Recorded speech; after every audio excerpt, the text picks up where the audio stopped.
Hello माय YouTube family. तर आज घेऊन येत आहे माझा पहिला ब्लॉग, ज्याच्यामध्ये आम्ही प्रशांत दामले सरांचं शिकायला गेलो एक हे नाटक बघायला गेलो होतो. तर डोंबिवली नाट्यरंग उत्सव यामध्ये सरांचं नाटक लागलं होतं. तिकीट कलेक्ट केले. त्यानंतर काल म्हणजे शनिवारी 13 डिसेंबरला 7ला हे नाटक होतं डोंबिवली पूर्व येथे.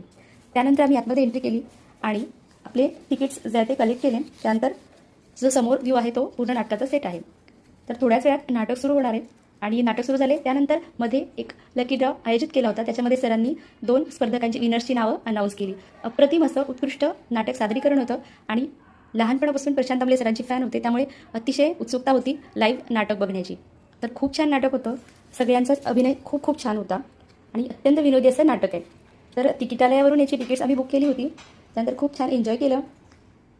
हे जे नाटक होतं याचं लेखन केलं होतं, लेखन दिग्दर्शक अद्वैत दादरकर यांचं होतं. प्रदीप मुळे यांचं नेपथ्य आणि संगीत अशोक पत्की यांचं. तसंच या नाटकात स्वतः प्रशांत दामले सरांचं मला सांगा हे जे गाणं होतं ते अप्रतिम होतं, खूप छान होतं.